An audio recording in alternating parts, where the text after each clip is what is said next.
There were some of those, but I know there were a lot of like sussy baka. Oh requests. no!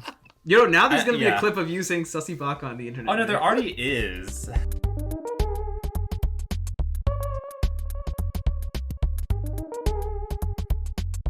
Hey, what's up, CubersLive peeps, and welcome back to the greatest cubing podcast in the world.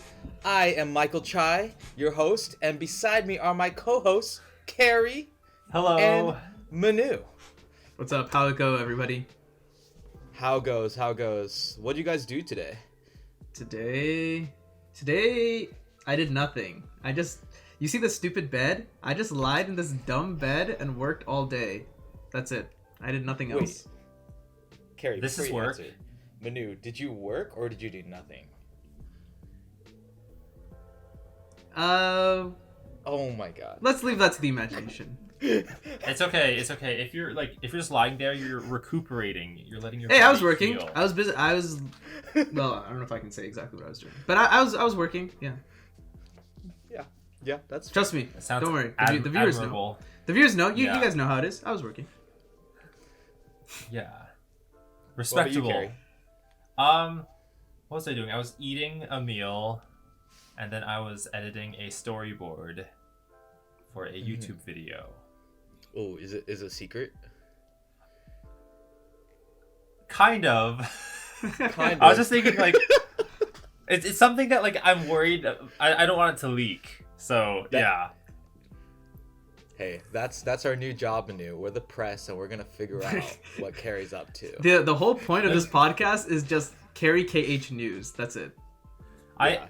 I think it's like, I'm not worried about any leaks, though, because, our audience is going to be Speedcubers, and I don't know how much overlap there would be. Is So this for the main channel or one of the other channels? If I tell you, that's more information. Okay, fair enough. Well, we know it isn't for CubeRoll then, right? Because he's like, oh, there isn't that much overlap. See? It's not. So that hey, dude, you leaked some information there. You shouldn't have said that. Oh, damn. Oh, whatever. It's okay. Whatever information you have, you can play with.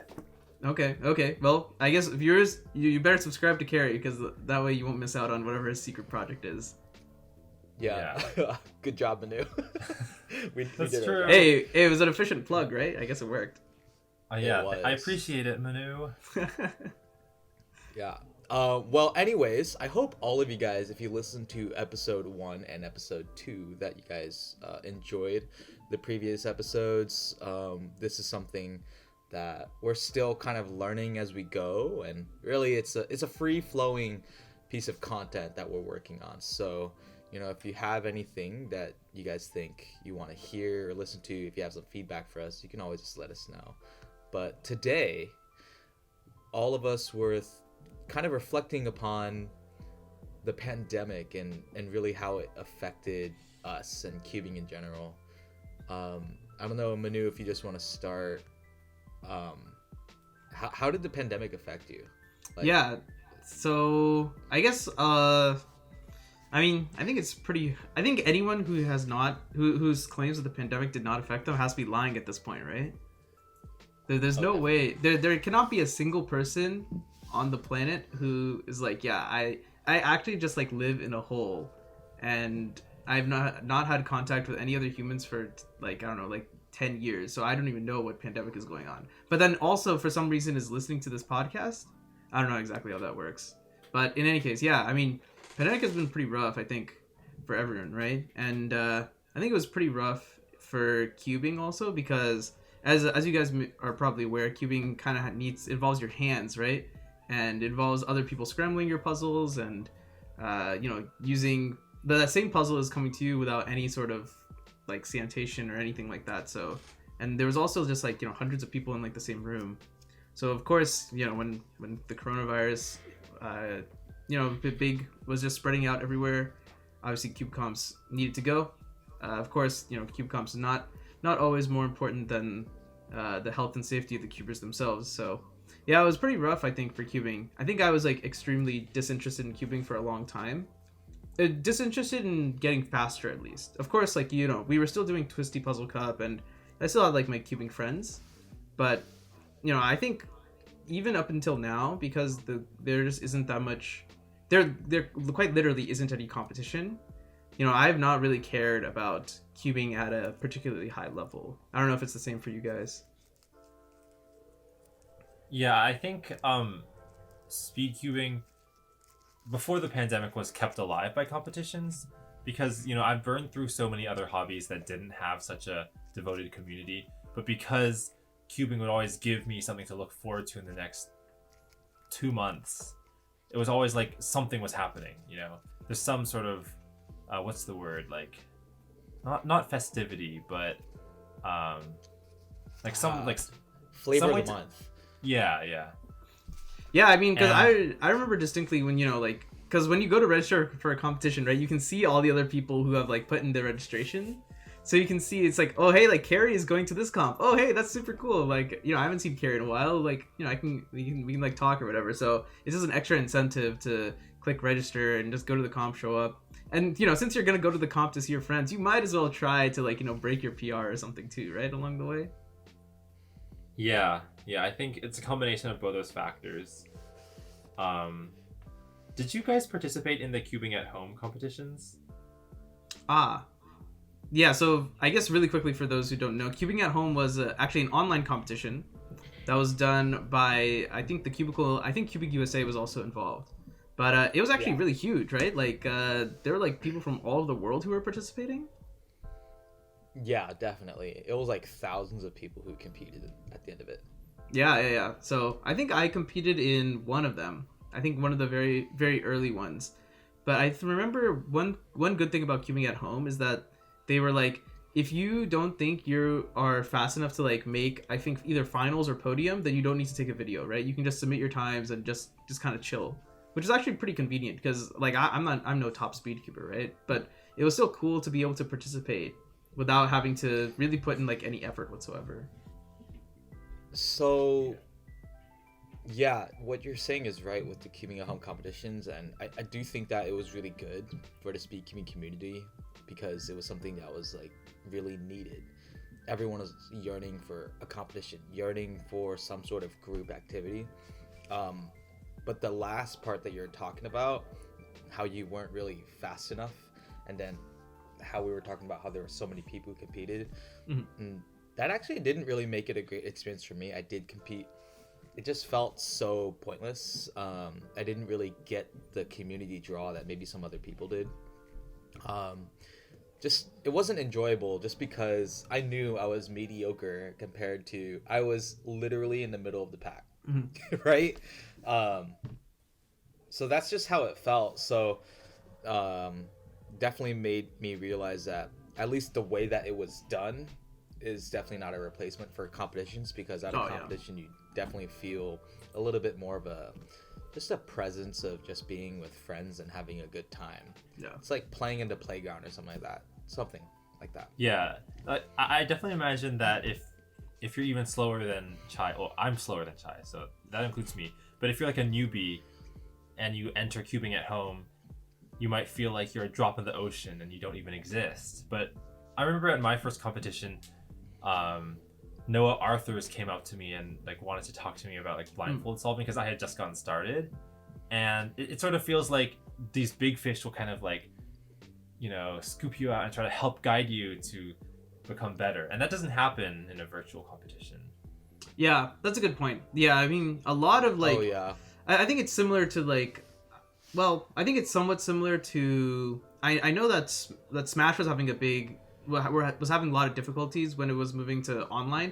Well, because there were technical issues, obviously there's like online lag and things like that, but also just like I remember a lot of people are just like, the atmosphere is not the same, right? Like you can't, like, you can compete online and you can join a Discord call with some of your friends and you can also be competing, but it's not the same as like being able to like be in the same like venue and like watch like fast cubers with like your own eyes and stuff like that.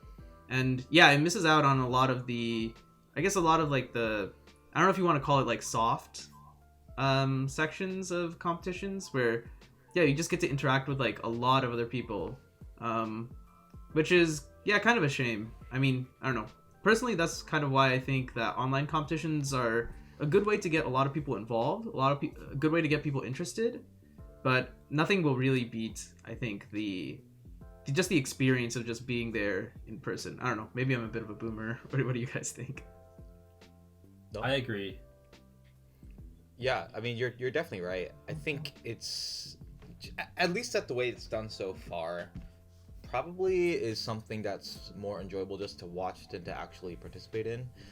So it's, online competitions are maybe more or less skewed towards having a more competitive aspect, maybe people that are closely averaging the same thing, and maybe people that are faster, top 100, stuff like that. I think that probably works a little bit better in feature competitions like that.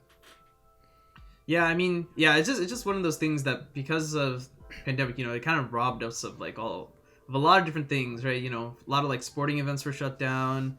You couldn't go to see a concert, right? Like if I gave you the opportunity to like go to a concert virtually, and then, you know, and go to it in person, I think almost everyone is going to take the in-person opportunity. Of course, you know, without COVID and, you know, the fact that you might get sick or whatever. I mean, it was to the point where, because I graduated in 2020, we had to do our graduation in Minecraft because, you know, they couldn't have like people, all these people like show up on campus, right? Because there would just be way too many people. This was the early days of the coronavirus, so we had to do it in Minecraft, and you know, it was an interesting experience. But I think we ended up doing a redo.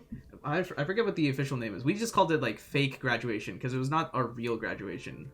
That was last year. Right. And then the fake graduation was pretty fun because then everyone was there. It was like this like amphitheater. You know, you walk across the stage, get your diploma. That was really cool. Right. I thought the Minecraft graduation thing was a meme because I saw people post about it, but no, dude, it's real. It's real. They remade like the entire campus, right? Then they also remade like the adjacent streets and like the rest of the city. There were like places that students would use to go, like restaurants and stuff. They like remade all of them. Just in Minecraft. That's crazy because I'm trying to imagine like the board of some like college and these people who are like in their 50s or 60s trying to like figure out what the language of Minecraft is. Like, what does it mean to place a cobblestone block? I don't know what that means. Yeah. So I mean, I'm pretty sure they did none of the work. They were just like, they just probably officially sanctioned it. They're like, okay, like, you know, you can use the university logos and stuff like that. But I think all of the work was actually done through a Facebook group, and it was funny because when all this like coronavirus stuff was going down in February, my friends and I we were just kind of like memeing about it. We're like, haha guys, what if like we like, you know, organize like this Facebook event and then we say, oh, it's like, you know, graduation, but it's gonna happen on Minecraft, and we were just joking about it at the time, and then like one day later someone else posted it, right? And that one actually caught on a lot of traction. So I was just thinking like, you know, we could have been the ones to organize the whole thing. You know, they would have interviewed us in the newspapers and stuff. But yeah, alas, I guess it is what it is. I think it's a good thing you didn't have to do it because I think it just have been a lot of pressure. Like thousands of people are counting on you to deliver the graduation experience, and if you mess it up, it's all on you. Yeah, I guess that's a good point because I think the server was not ready for the traffic. It was just not ready. Like people would like join and then instantly just get kicked. And I think it was to the point where like the actual people giving the speeches and stuff, they were just on like a completely separate server. Because otherwise they would just get kicked and stuff. Yeah, because isn't your class like 5,000 plus people? Yeah, I think it's a very, very big, so. Yeah. I don't know what the limit is for Minecraft servers, but it definitely is below that. Almost certainly, right? Unless it's like Hypixel or something. I have no clue. I actually have no idea. I know nothing about Minecraft. I think they definitely made it in creative on super flats. That's all I know. Right. And that's the best for building stuff. Yeah, I guess it would have been hard to like, but it would have been crazy if they actually like recreated like the geography like around the campus and stuff too. But no, that would have been cool. They just made everything flat. Yeah. I remember when that happened because it's not that I thought it was a meme. I saw it on the news. I mean, it was a meme. It wasn't. To be clear, it was definitely a meme. Yeah, it was definitely a meme. But I saw it on the news, and I actually disassociated it completely. And I didn't even know Manu was a part of it. He wasn't. Yeah. I didn't realize he was part of the graduating class that graduated in Minecraft. Yeah, dude. Now I'm gonna probably have have to tell I'm gonna one of tell the my kids and my grandkids yeah, back in the day we used to graduate in Minecraft. They're gonna hear the word Minecraft and think it's some old-fashioned thing like the gramophone. Dude, who knows, man? I mean, Minecraft is crazy. Minecraft was made 20 years ago or something, right? And now it feels like it's more popular than ever. Yeah. I mean, it was not quite 20 yet. Don't make me feel old. Oh, really? Okay, I'm sorry. 2009. Oh, 2009. Is it really It's 2009? I was not even close. It's only 13, right? Yeah. Yeah. Yeah, you're way off. Hey, Minecraft just became a teenager. Hooray. Oh, This wait, year- that makes sense. That's why we're seeing the growth spurt, right? Because Minecraft was big back in the day, and then it lulled. I didn't hear about it at least, and then now it's the my growth spurt God. again. It's the teenage Yeah, but- phase. But Minecraft isn't a human. It doesn't have hormones. Yeah, but Like- I'm just saying that it's exhibiting the same cycles as. Does Minecraft have a pituitary gland? I didn't think so. Oh, that's what you think, Cary. Who knows? But, Deep in the code. Elon Musk, Elon Musk may tell you otherwise, but we may or may not be in a simulation. Yeah. And I then- mean, yeah, that's true. I could take that we're in a simulation, but All I'm- options are on the table here. Maybe Minecraft is a human. Maybe Minecraft it's is possible. Jeez, dude, this conversation got completely derailed. What were we talking about? Well, actually, okay, so through the pandemic, right? Because yes, you're right. Through the pandemic, and I noticed you guys were talking about how maybe you guys were not cubing as much. I was actually kind of the opposite. I definitely practiced a lot more. And I was on the heavy grind. I was doing 3x3. I was doing Megaminx. I didn't really do a lot of 4x4, but all of my main events I was working really hard on, and I got faster. And I was learning some big Alg sets, or really just one big Alg set. I was working on Mega PLL. That's a big But one. yeah. So I actually practiced a lot more during the pandemic. But what ended up happening was I ended up flaming out because it took so long for the world to go back to normal, or as normal as we know it right now. So at the end of the day, I still flamed out and I still stopped cubing for a while. So it's kind of nuts. So if there was a competition during your grind phase during the pandemic, you could have locked in some great times. I probably could have gotten sub 9 3x3 for sure. I could still get sub 9 now. That's how much I've improved. It's just not as much of a gimme these days. Yeah, I mean, throwback to the Megaminx era, man. Those are some crazy times. Megaminx? Yeah. Yeah, so Chai Chai has this it's a meme on his Twitch channel where sometimes he just calls Megaminx Megaminx, and then he has an emote of it too. Okay. Well, I'm looking at your WCA profile, and I know that it says you got a 49 average before the pandemic. So yeah, is that you're miles ahead of that now? I don't know. So what happened was, at the time, I had just started learning some basic algorithms for Mega PLL. I probably knew maybe 50 because there was a lot of 3x3 transfers. Yeah. And a lot of really easy cases. And I did get the 49. I think it was at SAC, 2 months before the pandemic. Yes. I don't know. That sounds about right, yeah. Yeah, the very first one of the decade. Oh, that's really sad because that is the competition where I remember. So this is Sidebar, Manu. Sidebar. So I was at data entry at that competition. And then this kid, I know this kid. I'm not going to say his name though, just in case. He came up to me and he was like, dude, did you hear that Kobe just died? Oh, no, not... Yeah, I remember this comp, yeah. Yeah, I remember hearing about it at the comp because it was the same day. And I just stared at him and I was like, what? It's dude, that's not a funny meme, man. That's really not funny. Because also, when you searched it, it was really hard to find because it literally had just happened. Yeah. The helicopter crash just happened. So when he told me and I searched it, I actually didn't even see it. You had to refresh a couple times. Yeah, and then it started showing up. It didn't really show up in the news. It showed up in tweets first, and it was just so that another vivid reason I remember that competition. I just wanted to share that. There are certain moments in your life that are definitely unforgettable, so that's definitely fun. Yeah, I mean, a helicopter crash is like such a unexpected way to go. Yeah, for a guy like Kobe too, right?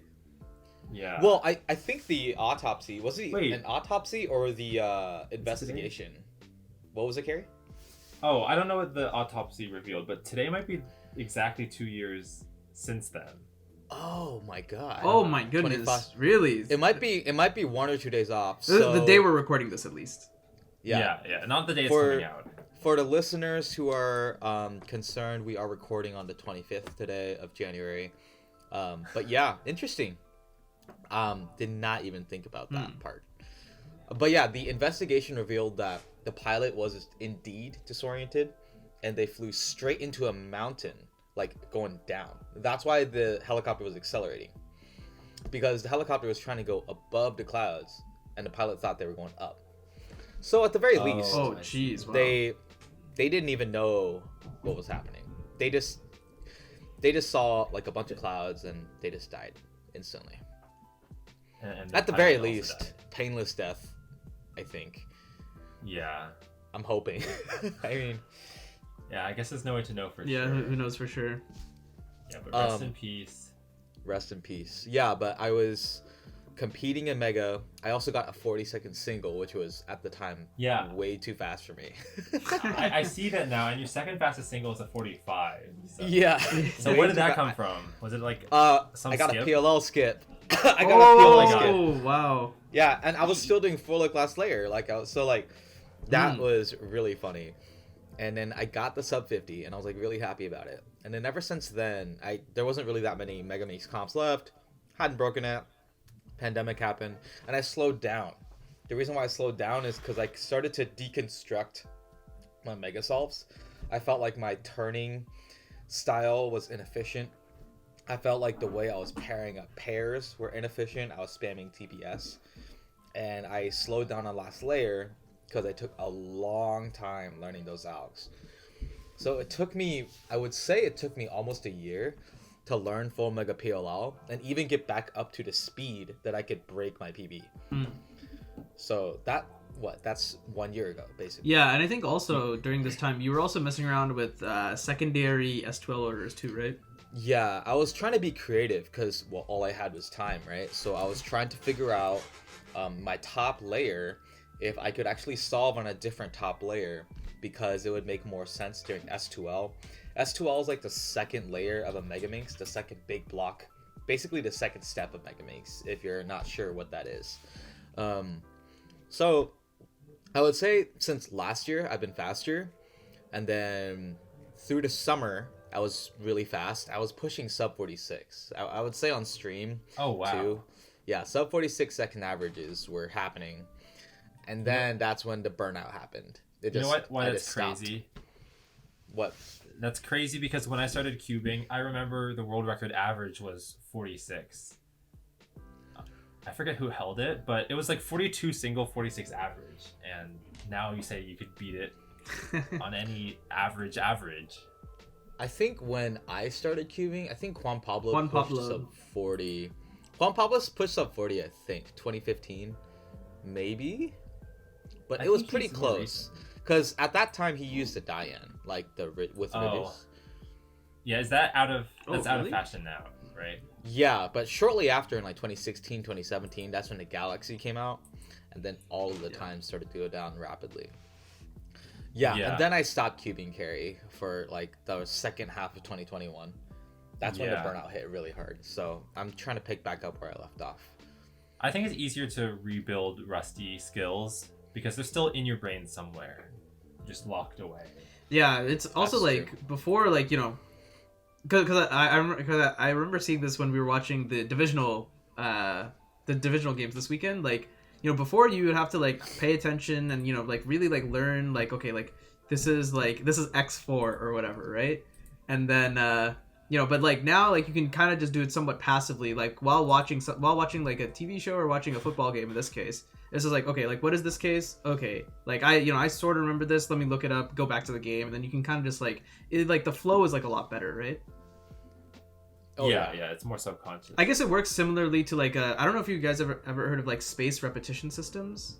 For like I've used them a lot in like language learning. And I think people use this a lot when they're studying for med school. No.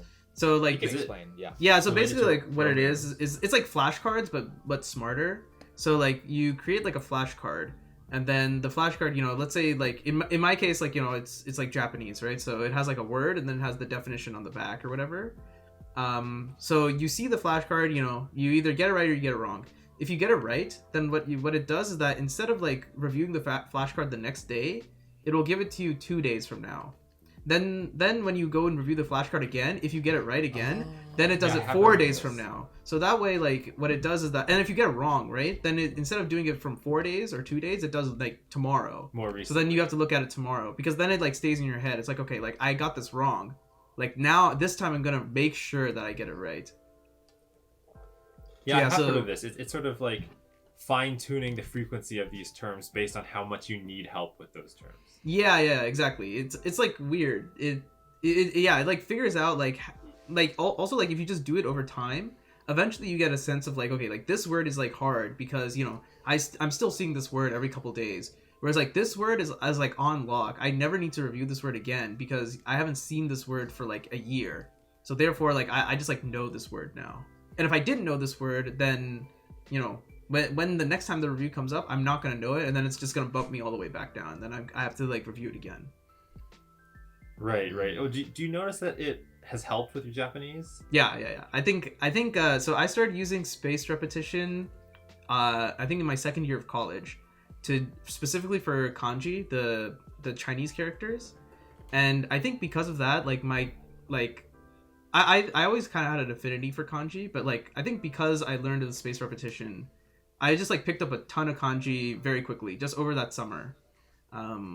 Yeah, it really helped me out in the following semesters. So yeah, I think spaced repetition is good. If you're listening to this and you're a med school student, or you're trying to learn a language, or you're trying to memorize anything, using just flashcards is not good enough. Or you could use it, but spaced repetition I think is really good. There's better tools out there.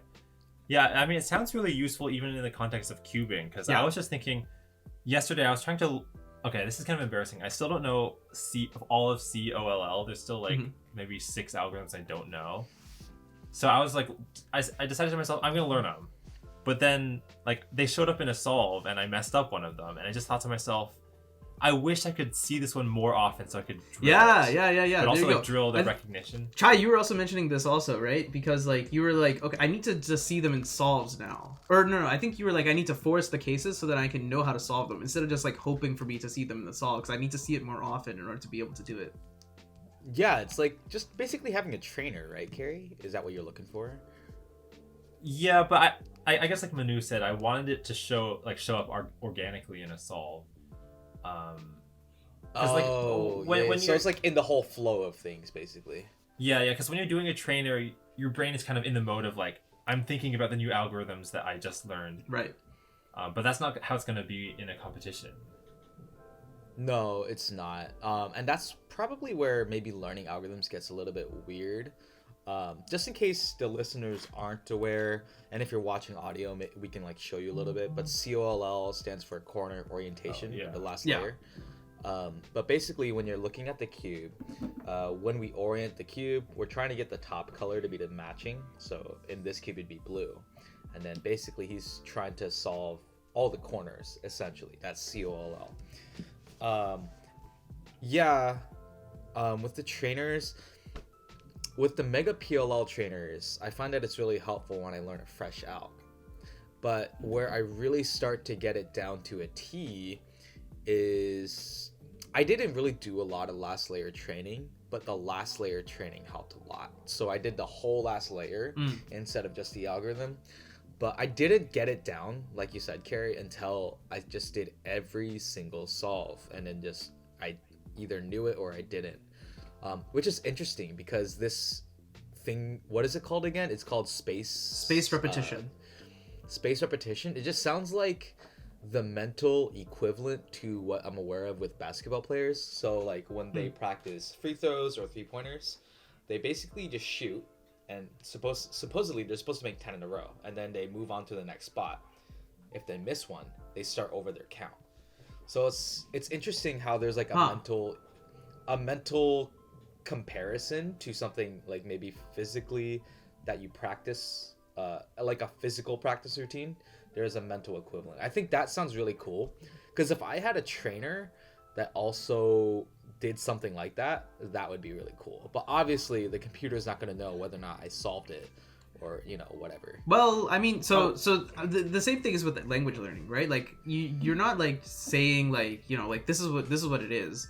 Usually it's like you see whatever word, and then you see the definition or whatever, and then you say like, okay, like I got it, or I didn't get it, or like this was I was able to get it really easily, or like it took me a long time to get it, but I did get it. So I think it always is going to require some sort of feedback loop, but you can always just provide that feedback loop yourself. One thing which would be interesting actually to develop, now that I'm thinking about it, I think it might actually be possible to do, because how like there are like sequence of moves that will always give you like a PLL, or will always give you like last layer is like not solved. Sure. I wonder if there's a way well, I guess it would be easier for PLL, but like I wonder if there's a way for it to like give you like, okay, like here's like this set of moves. If you do this scramble, you will definitely get a PLL. Then time how long it takes you to recognize and then solve the PLL, and then based on that, like I will determine that if you did it like quickly or not quickly, and then I will either recommend it to you more or less, depending on like how quickly you did it. I feel like there's too many ways to solve F2L for that to ever be reliable. Well, but so like instead of using like just like a complete like fresh scramble, it's like a scramble that only gives you like it's guaranteed to like preserve everything except for PLL. Because there are scrambles out there that do that. Okay. No. I know what he's talking about, Cary. So basically you have a PLL it's a PLL trainer.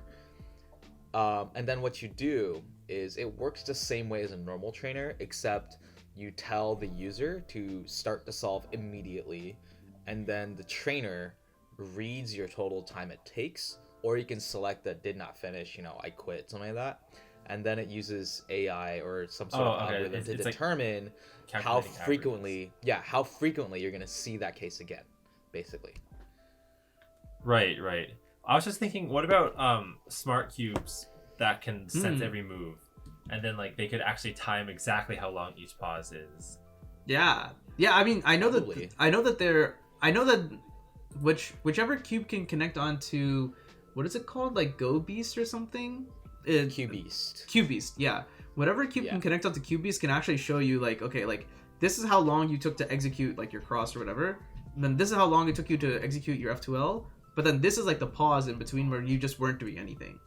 So there are actually, so it's not exactly a tool that you can use for like a trainer. It's just like you can just see like, okay, like I took like a 1 second pause here. And it's like, okay, like I really should not take like 1 second pause or whatever, right? So you can just see like, okay, this solve felt really fluid because I didn't pause. Then you can just like kind of like reaffirm that you didn't pause, basically. Right. Cary, I just wanted to ask anyways, you said you only have 6 cases or 6 algs left for COLL. Which ones have you not learned yet? I have not learned a couple of the U ones, like where it's like headlights pointing in one direction. Yeah. And some of the pi ones I also have, like the interesting ones. I suggest, because I know like, I'm not counting student and anti. Okay, I was gonna say okay. Cool.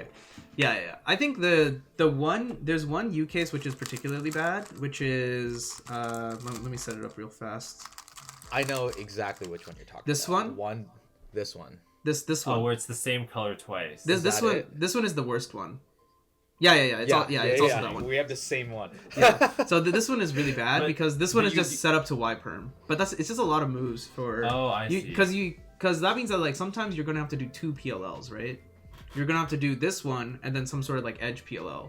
So it's like not great. So this U1 you might skip on. So, well, what's good is that you can learn. You should still be able to recognize it, because then you will not do the anti case, right? Yeah.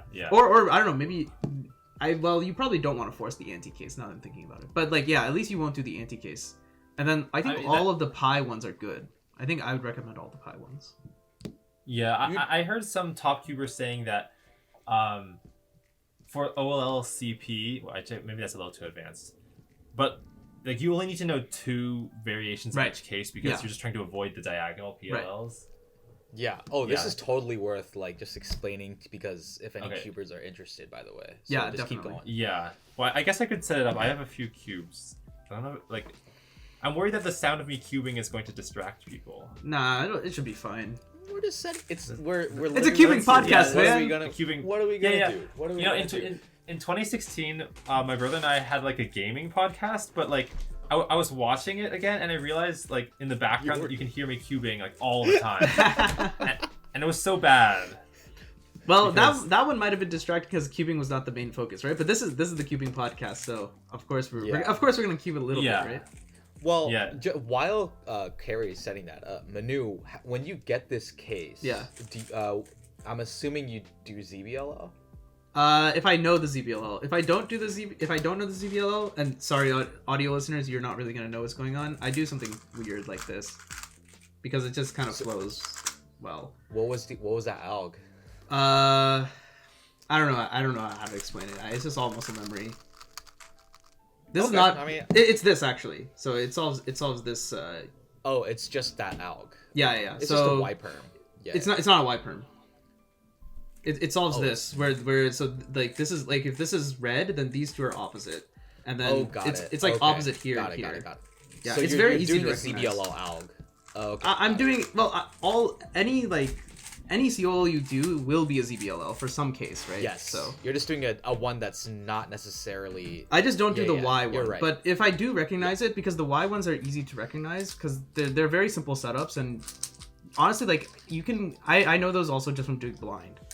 So if I can see it, it takes me time to recognize it. But if I see it, then I'll do it.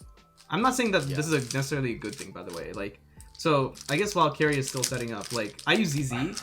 Which is why, like, is the only point of me learning COLL, because, so ZZ, like, orients all of the edges, so because all the edges are going to be oriented, you're always going to get a COLL. Every single time, like, no matter what. So you can always avoid diagonal cases. But sometimes I don't avoid the soon ones because I'm just too lazy. But in theory, you can also avoid the soons, and that way you will never get a diagonal case ever. So I remember many times Chai has, like, told me, like, hey dude, did you look at this like cool new V perm? Like, nice. I literally do not care. I am never going to see this case, so thank you. This is a waste of my time. That's good. Well, then you don't have to do Y perms either, and those aren't that bad. Yeah, I guess that's true. Anyway, I did set up this OLL, which I'm sure you guys all know. Mm-hmm. Yeah.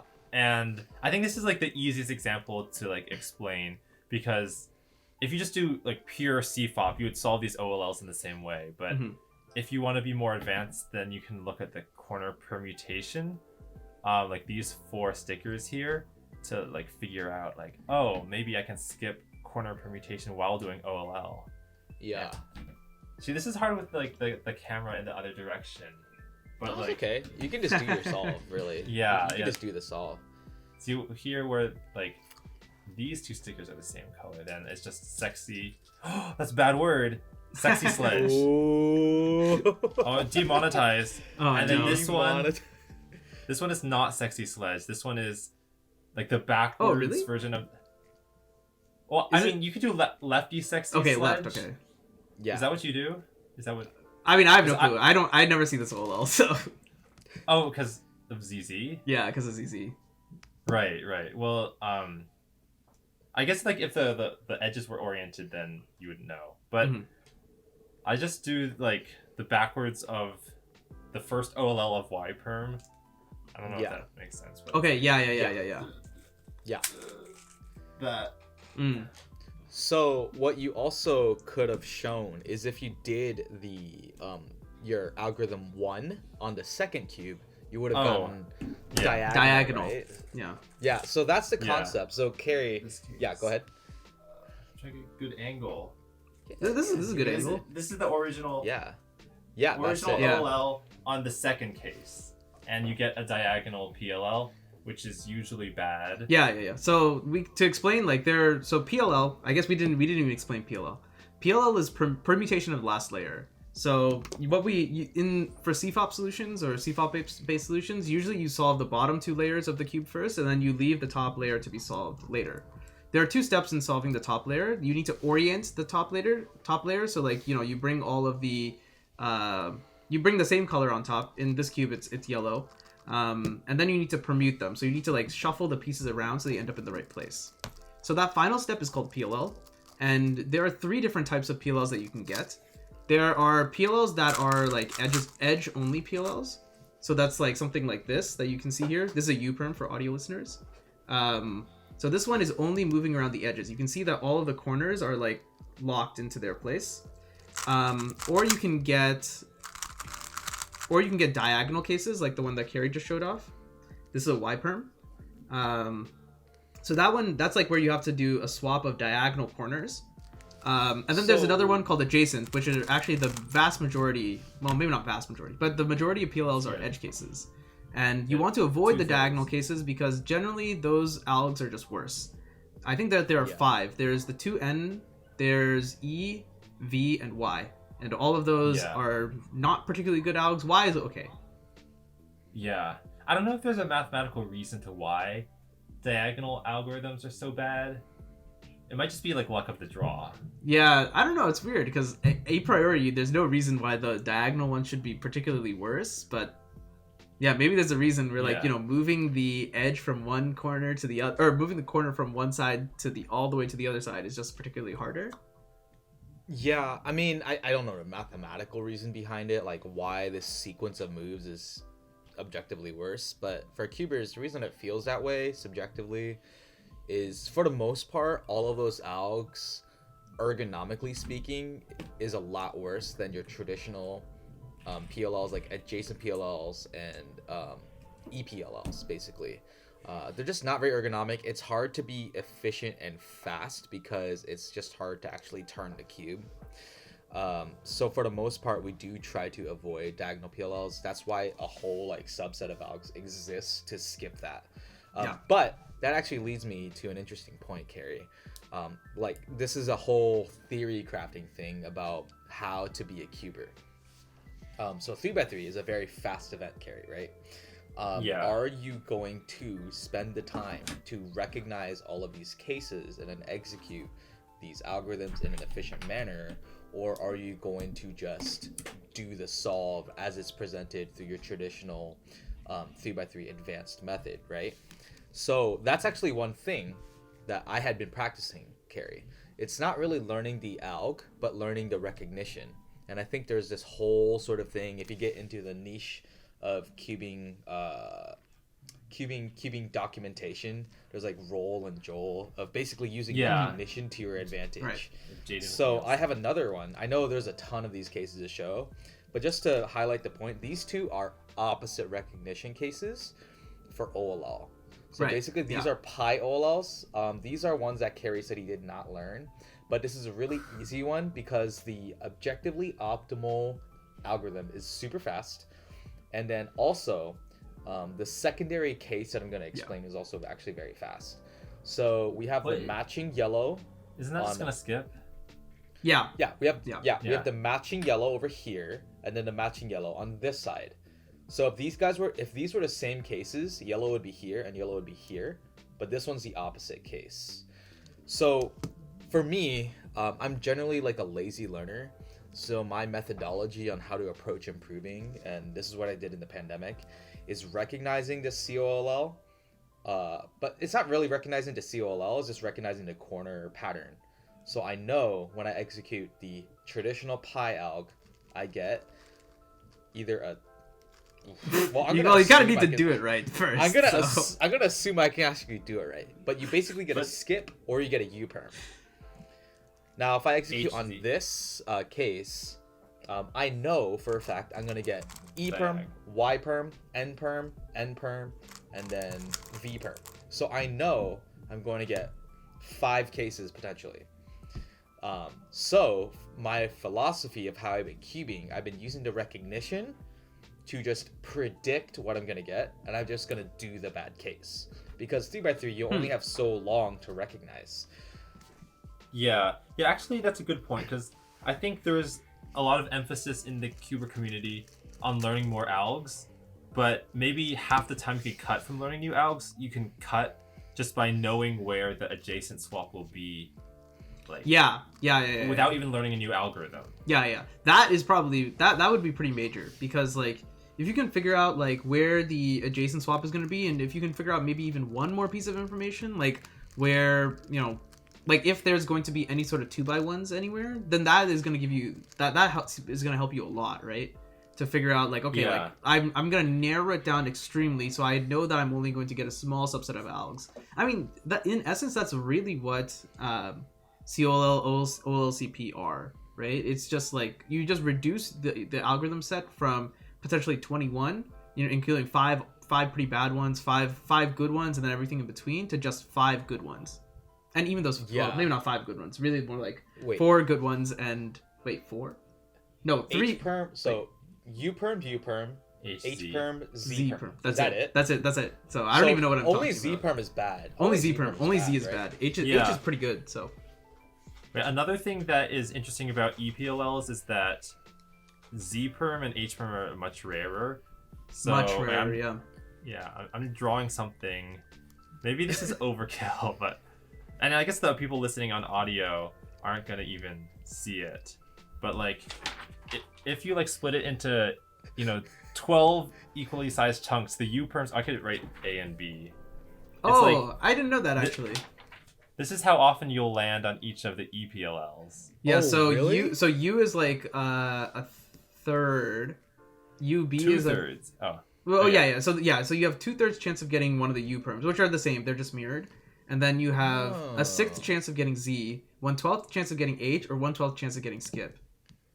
Yeah, exactly. That's pretty cool. So it's almost like if you just learn the U-perms and none of the others, you will get really good solves 2/3 of the time. Yeah. This is interesting because it reminds me of this thing. This is like not really related whatsoever, but it reminds me of this thing in computational complexity about like probabilistically polynomial time solutions for things. Like, you know, like I'm not guaranteed to give you the correct answer, but, you know, I can give you the correct answer 99% of the time in polynomial time. Sorry, that this is like not really that related, but it's sort of like that, I guess. So lost. You lost me. Okay. So let me like let me bring it back to cubing. Okay, so in cubing terms, right? It's like the difference is like if you know the. So here, in my opinion, this is a big advantage of knowing COLL, right? And, you know, you can debate this all you want, but this is just my opinion. So if you have a COLL, right? Like let's just say that you have all edges oriented, and you just do the standard alg, right? If you don't even consider the corner permutation, then the probability that you get a skip is low. But if you do know the COLL for that case, and you do consider the corner permutation, the probability that you get the PLL skip suddenly increases. I think by a factor of 6. By a factor of 6, right?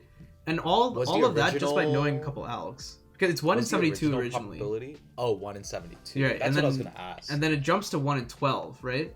And even if you don't get the skip, you have an extremely high probability of getting a good case. You only have like, I think 2 in 1/6 chance of getting a case that is bad case, but even that bad case is better than some other algs that you could get. Like, I don't know, I would rather get a Z-perm than a G-perm, right? Yeah. So that's like kind of my philosophy. It's like if you don't learn COLL, then you're just giving up your chance at a skip sometimes, which is, I don't know. So that's part of the reason why I think COLL is cool. And part of the reason why I started doing edge orientation in the first place. Because if you don't orient your edges, then you have 0 chance of getting an OLL skip.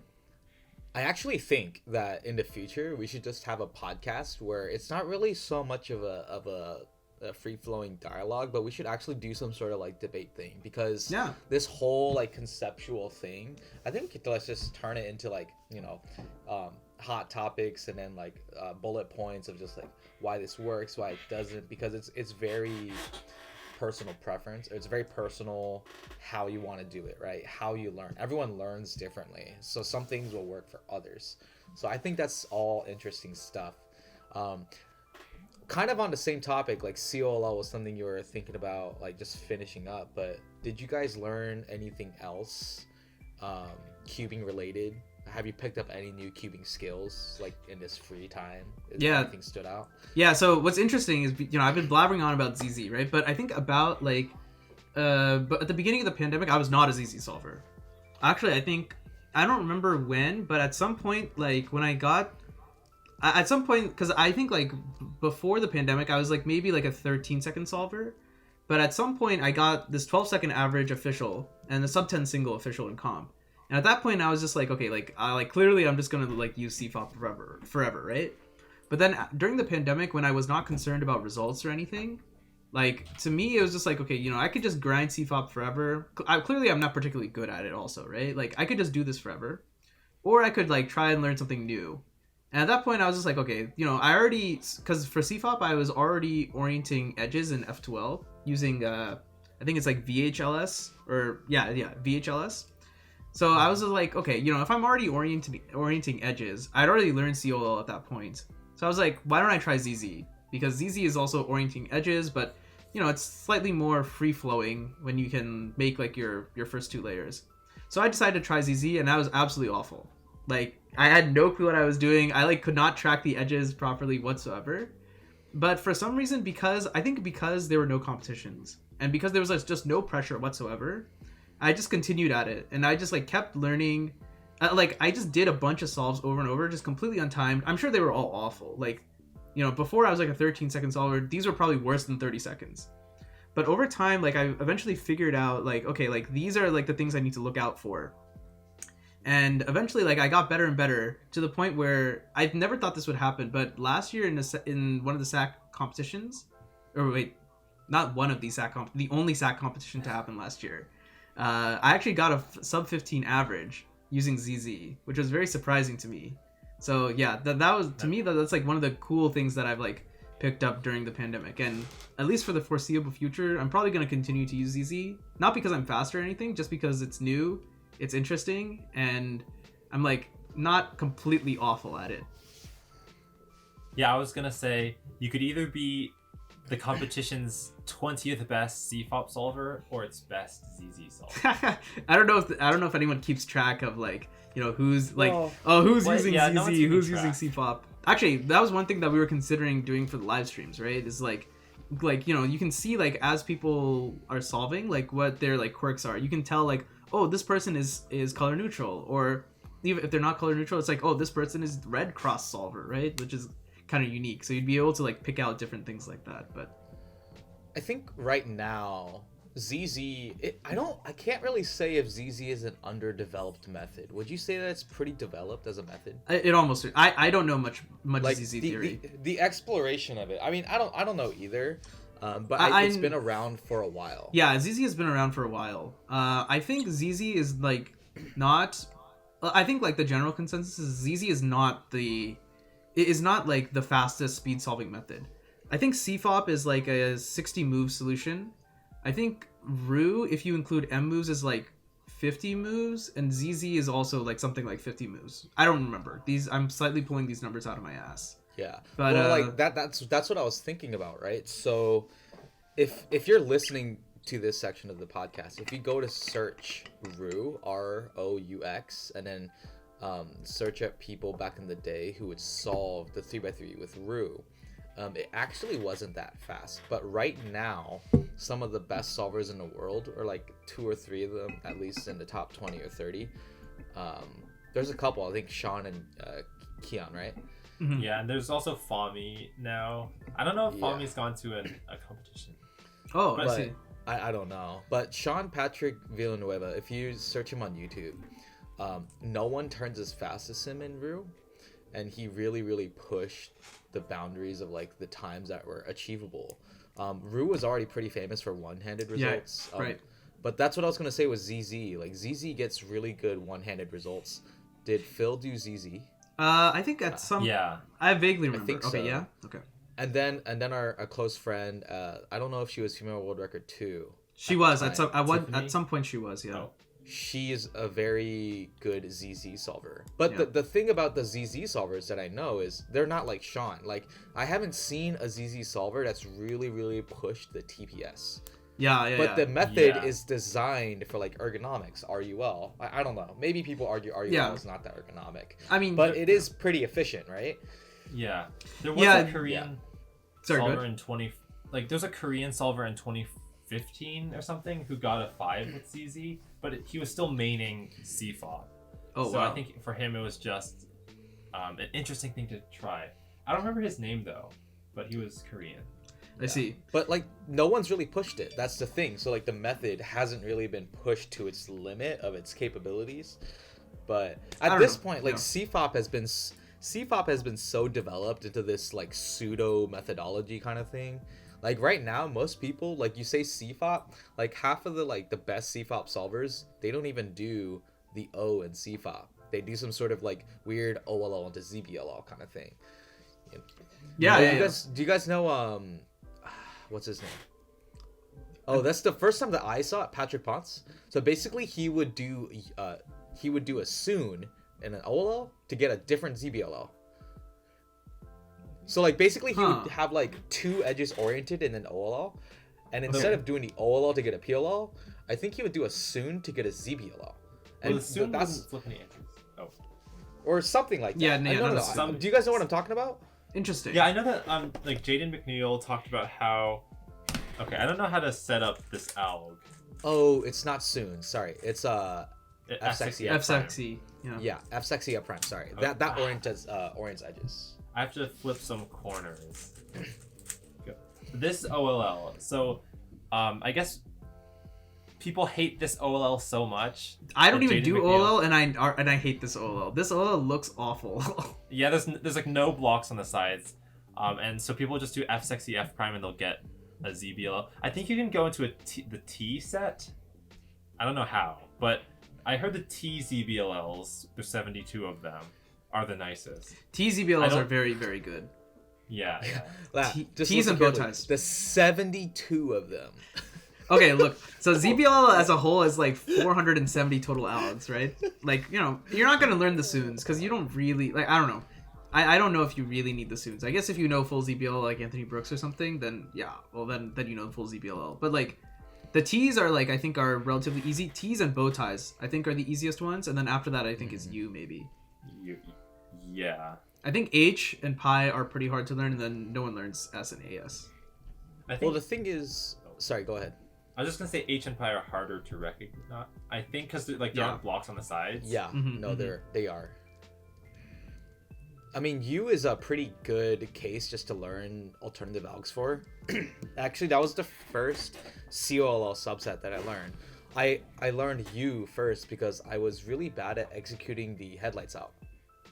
So Yeah. It's weird because like the stock alg that we're all taught, which is like RUD.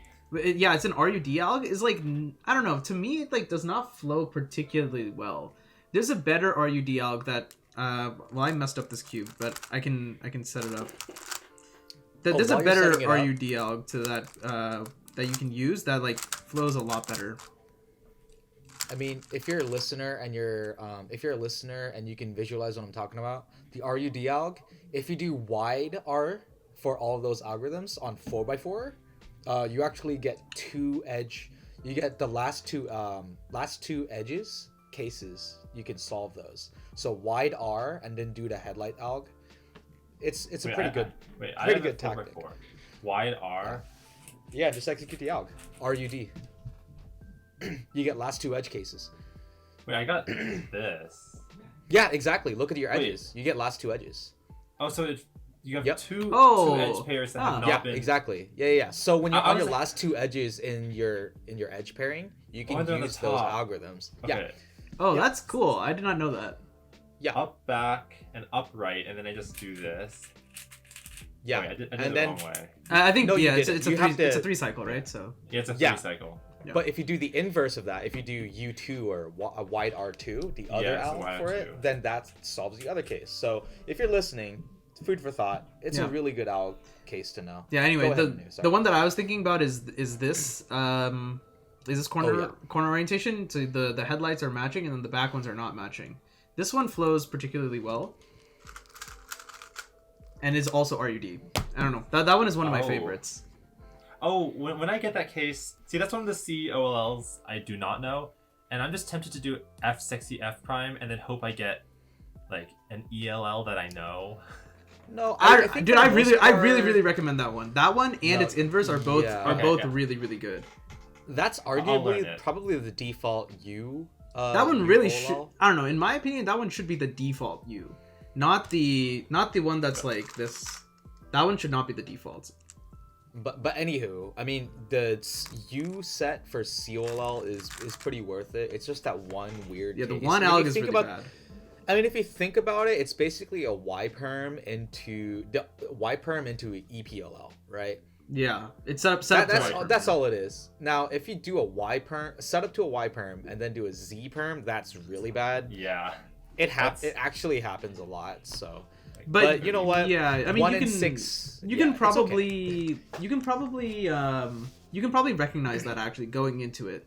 Like you can, because it's just set up into Y perm, right? You're not moving a lot of edges around, so you can probably recognize that, like, okay, like if I do this alg, I'm gonna get a Z perm, which is actually another good thing about COLL, is that, like, you know, at some point, like especially with T and bow tie, you can recognize your EPLL while you're doing your COLL.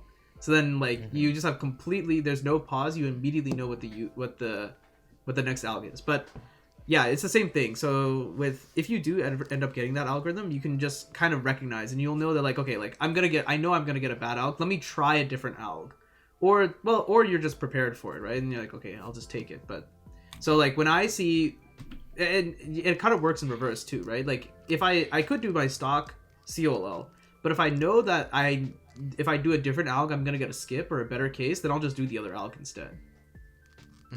Yeah. Right. You could learn Well, the ZBLL. sorry. Go ahead, for Cary. that. I'm still thinking. Go Ah. ahead, Cary. I was gonna say that if there's one COLL that you absolutely hate, just learn the 12 ZBLLs that go with it, and you'll skip every time. That is true. Oh my. You will skip, but the thing is, like, if you hate that COLL, then all of those 12 ZBLs gonna be are even still gonna be worse. bad. Yeah, Because, like, yeah, ideally the COLL would be the best of the would be the ZBLLs. best one, right? Yeah. Yeah. I mean, that's the drawback to Switch to COLL root. at the end of the day. The drawback was, like, you learned 6 algs for one case. Six algs for one shape, right? Like, that's not ideal for some people. I mean, Yeah. it's pretty easy. I mean, I haven't finished COLL either, Cary, so... Yeah, Oh, in wait, theory, you can know get away with Megaminx 2. PLL. If your goal is just corner avoidance, you can get away with 2. Yeah. And I think Yeah. all of the sets have 2 algs which are good, that should be able to Yeah. avoid corner cases. So Well, Yeah, that's that's true. that's the other thing. Would you learn the secondary pi alg versus just doing the diag case? I mean, I know your answer, right? the secondary that's pi the algs answer. are not that bad in my opinion. They It's are not that bad. they are pretty good It's algs. like a 9 the- move one. It's like RU prime. Dude, there's one which is just which is the alg That's I like just RUS. there's an alg that's the alg that I just showed you, the RUDU one, but it's just a soon at the end. And that one is an adjacent one. So if you do that on the diag case, you're gonna get an edge case. Oh, So I guess so. I'm pretty sure that there are at least 2 in every single subset that is that are good enough and that you will always avoid. And for soon and anti-soon, you can also do this. You can just use Nicholas for the other ones. Yeah, Nicholas and Soon will help Yeah. you avoid all diags. Yeah, so if your goal is just pure diag avoidance, you can do it relatively easily. And you already know 7 of the algs anyway. Most of the other algs are kind of straightforward. So pure, like, diag avoidance is pretty easy to do, in my opinion. And full CLL is not that much more. I think Yeah. we should definitely come back to this a little bit. I think we should do a debate show because this is, like, just an interesting thing, and I know other people have the debate opinions episode as well. We should literally have, like, a debate with, like, the the listeners too. We should allow the listeners to make comments on it, you know, and then see like have their opinions, you know, be on the show. Oh, maybe like a Twitch stream or something. Not a Twitch stream. It's just like, you know, not like a Q&A, but like, hey, we're gonna talk about this. We're gonna debate this. What points you guys have to share? But I just think there are just so many opinions on this. But yeah, just to switch gears a little bit, because we're kind of like, you know, midway through the podcast, maybe like fourth of the way in. You know, I mean, like when we learned cubing skills during the pandemic, we had a lot of time, right? Did you guys what else did you guys learn in the pandemic, like not related to cubing? Did you guys pick up anything else? I mean, Cary, you mentioned how you were like always like shuffling between hobbies. Oh yeah, I guess yeah, like you, Michael, I had like a 9-month period where I didn't touch any cubes at all. I think there was a time when I got like a sub 3-4 blind solve, and I was just like, that's it. That's like, you know, my long-term goal. So I'm gonna quit. Really fast. And like I haven't gone back to that event since then, which is like almost 2 years ago now. I think I decided I'm gonna try switching to Lin for square one. This is very out of left field, but there's this like Speedcuber. His name is Alessandro Ricci, and he's like a Lin solver, but he's the first one I think who's getting close to the world record. I know that like Helmer Yu was also close, but I know these are like square one solvers, so it's like a completely different ball game. But to me, like Manu, you said like learning ZZ was fun just because it was interesting and fresh, and I think that switching to Lin could be my equivalent of that for square one. Yeah. I think it's cool that like, you know, even though like, you know, a lot of these puzzles, especially the WCA puzzles, are like so well documented, you know, like if you want to get fast, there are things that you can do, right? But there are also just like so many other things that are just like not really explored that much. Like for me, one of those things is like commutators, right? Like obviously like people who do FMC like know a lot more about commutators, but sometimes I'll just like randomly be doing something, and you know, I'll be like watching a YouTube video and I'm just like turning my cube, right? And I'll just like try and just like do like some dumb commutator. I'll do a set of moves. I'll do some other what do you call it? The transfer or interchange. The interchange. Yeah. I'll pick a random move and I'll just try that as the interchange, and then, you know, I'll just create this commutator. I'm just like, huh, okay, cool. I guess like I can move these pieces around, and I don't know, it's just cool to like see those things and without like having to study it or like, you know, be super serious about it. Just like extremely casual, just to like learn how it works. Yeah, it's experimentation. Yeah. And like that, there are a lot of things, like other things during the pandemic. I've picked up way too many hobbies, I think, during the pandemic. Like at some point, like I really wanted to do drawing, and at some point I guess I'm still kind of into shogi. Then obviously there's cubing. I was also streaming a little bit. I was playing a lot of games. There are too many hobbies, I think. Too much time during the pandemic. Now that I have a job, like, you know, this is like job restricts me from having too many things to do. True. Yeah, Cary, but it's good to have tried that. Yeah. Cary, you tried streaming too, right? Yeah. Well, I tried streaming on Twitch, but I realized I just couldn't get very much of an audience on Twitch, so I went to YouTube, and one of my college friends also wanted to be a streamer at the same time. I guess since like she streams publicly, I can name drop her. Yeah. K Online. And yeah. So we tried streaming like popular games like Roblox. Nice. And I forget what else. I mean, like obviously Minecraft survival Minecraft multiplayer server, whatever. Yeah. Yeah. Yeah, but it's like a very different culture from making polished videos. Yeah. It's like way more like off the cuff. Sort of like this, right? Like this is also like kind of off the cuff. Yeah, but like streaming, the craziest thing is that people are interacting with you as you're making content. So sometimes someone will say something out of left field, and you gotta figure out, like, should I respond or should I not say anything? Sometimes people would like ask me to like go through my files on my computer because they're curious what was on there, and like Jeez, that's an invasion of privacy, dude. I know, but like they've managed to glean some information because I'll like flash the like file explorer on the screen for a few frames, and Dude, you it's should, fun. You shouldn't have done you that. shouldn't feed these guys, man. Well, no, like the folders that I will expose are expose safe. Like they're not gonna have private information. I see. Yeah, yeah. So not like your homework folder or anything, right? Or like social security number, legal documents, Right, bank right, history. right. That stuff they're not gonna see. 666 66 6666. That's too many numbers. Shoot! Oh no! Oh my god. Oh well. no. What?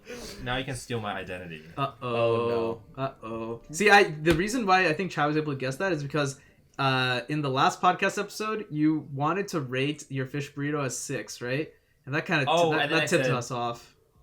I forgot. Yeah, I said yeah, it shouldn't be Yeah, satanic. that kind of tipped us. It was a little suspicious that you wanted to give it a 6, and so you're like, and you were specifically Some say- avoiding that number. So yeah, we're on to you, sounds Cary. fishy. Yeah, we are. Okay, Sounds next time, fishy. if someone asks me to rate my fish burrito, I'm just gonna say 0 out of 10 because then there's no leads. There's nothing they can figure out from that. Well, what if He's you get your binary? He's talking in binary. What if you get your Binary. number changed to 000000000? I think it's already taken by who? George Washington? I don't know. I don't know if he had a social. He did not have a social security number. No, okay. I don't want that to get like clipped and like proof that Cary doesn't know American history. I know Social Security started in the 1930s during the Great Depression because of Franklin Delano Roosevelt, and George Washington died 1799. That sounds right. That sounds right to me, actually. Yeah. So, That like, sounds yeah, right. I it's- know for a fact he did not live in the 19th century. Wow, dude. He died December 14th, 1799. Yeah, so he Yes. missed out. He missed out. Dude, he could have like lived. Wait, I guess we all lived in like we lived in 2 different millennia, right? But he could have lived in 2 Yeah. different centuries, but he was just off by 2 weeks. Man, that really sucks. Yeah, Imagine being George well- Washington. What a loser, man. man, this is like he wasn't the first president of a world superpower. Ugh, SMH. Yeah. Well, like, yeah, but streaming, we kind of touched on it a little bit in the previous episodes, but how did you just feel personally? Like, did you feel like it, do you still do it at all? Is this something you want to continue? I keep telling Catherine that I'm gonna like get back into it because there's all these other games. Like we're talking about streaming Pokemon, but I think like sometimes it feels like I am, you know the song Dance Monkey, Yes. where it's like dance for me, dance for me, dance for me. Yeah. It feels like the audience is wanting me to do something and it's just, oh, I should just do it to like Please the because masses, enough right? people want it. And sometimes it's like, oh, you should say this funny meme line. And I'm like I don't even know what this is, but I guess since you want me to say it, I'll say it. It just Never say it, dude. It's always a D's nuts joke. It's always a D's nuts joke. It's Well- always a D's nuts joke. There were some of those, but I know there were a lot of like sussy baka. Oh Requests. no. You know, now there's gonna be a yeah. clip of you saying Sussy Baka on the internet. Oh no, right? there already is. Okay, well, It just adds to it. Oh lord. the Yeah, the but- Cary KH Sussy Baka collection. This is like gonna be a new NFT Yeah, collection or something. I'll add another one. Sussy baka. Oh my gosh. Now there's 2. You can like, I don't know, make a Someone make a compilation. compilation. Yeah. Yeah. Oh my goodness. Yeah. But I think it's like it kind of makes it streaming less fun because sometimes I just want to focus on the game. But I want to like respect my audience for coming because they're supporting me. So there is a dichotomy. Yeah. No, that's definitely true. I would say I probably don't have to deal with maybe the amount of chatters that you have in your stream, but when I stream, I want to focus on my cube. I want to focus on good times, but of course, just trying to be interactive. I try to do what I want to do on stream because that's the only way that you can stream consistently. But there are times where I notice that my actual performance is just so much lower because I just get so distracted with what's going on in the chat. Right. Like, maybe it's something positive, right? Like, maybe I'm having a good time, but my solves are tanking, right? Terribly. So it's definitely true. But I definitely think that because hearing you talk about it makes me realize the mind of a live streamer versus the mind of like a videographer, YouTube content creator is just a little bit different, you know, just the way that like maybe you're concerned with how the content will look at the end of the day, because I think live stream is so off the cuff, like just even like oh mistake, like oh should I open a file, like when I'm live streaming I don't even think about it, like that's not something that crosses my mind, like either it happens or it doesn't. Right? So but you know what, that's probably because not as many people watch me when I stream. I average like 10 viewers on Twitch. I mean, if you're streaming cubing though, you are like, you're not showing your computer screen, so you are safer. No, that's true. You're not playing games or anything. That's true. That's true. Plus, like the audience is just different, right? Like, because cubing streams are like kind of new, or at least like, you know, one-on-one cubing streams, not like live streams of competitions or something. So I guess like the audience also has like a tempered expectation of like they want to interact you more as like with a person, I feel like, rather than like when you're playing with someone on a game and it's just like, haha, this is funny internet man, like. Now I will tell him to do something and he will do it, and then if he doesn't do it, I will get upset. Yeah, I mean, I feel like speedcubing is, well, it's like not as designed to be watched. So I think, you know, averaging 10 viewers is actually like pretty impressive, because, you know, like, you know, the streamer's just solving, and I assume like while you're solving, you're not even looking at chat, so. You know, people are just sort of like popping in and then popping out. Yeah. Huh. Interesting that you say that speedcubing is like not suited to like viewership. That's interesting. But I think we should discuss that on another day. I think the podcast is running quite long at this point. Yeah, it's getting kind of long. I guess, okay, I didn't mean that like it's not spectator friendly, but if you do like an average of 100, then right, yeah. You know, people. I know exactly what you're talking about. Like a good example, did you watch Laser Monkey at all? Yeah, I would watch his videos when they would come out on YouTube. So like, I mean, I'm sure Philip would, you know, say the same thing, but when he started doing the Monkey League competitions on his Twitch stream, what he would do is they would do like a first to 50, best out of 100, basically. Yeah. It was like an Iron Man challenge one-on-one, and dude, I could not watch like the first 40 solves.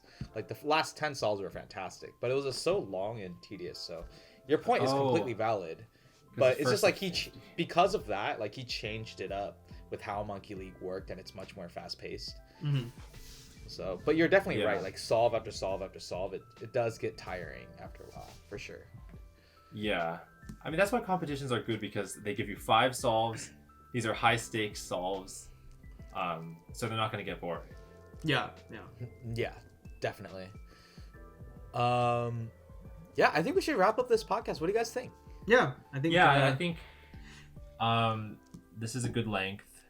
Yeah, we got a lot of good discussion on this one. Hopefully the viewers all enjoyed. I think we this was good, because like we started with like what, pandemic, and then moved on to what did we even talk about? Oh, whatever. I'll figure out while we talked a lot about like diagonal PLLs. Yeah. COLL. That's just how it is at the end of the day, eh? I mean, you know, sometimes like at the end of the day, sometimes you have to face your fears. So don't be afraid of diagonal PLLs, ladies and gents. Yeah, like they're not that Quotes bad. by Chai. Yeah, not that bad. Sometimes you fear the fear itself.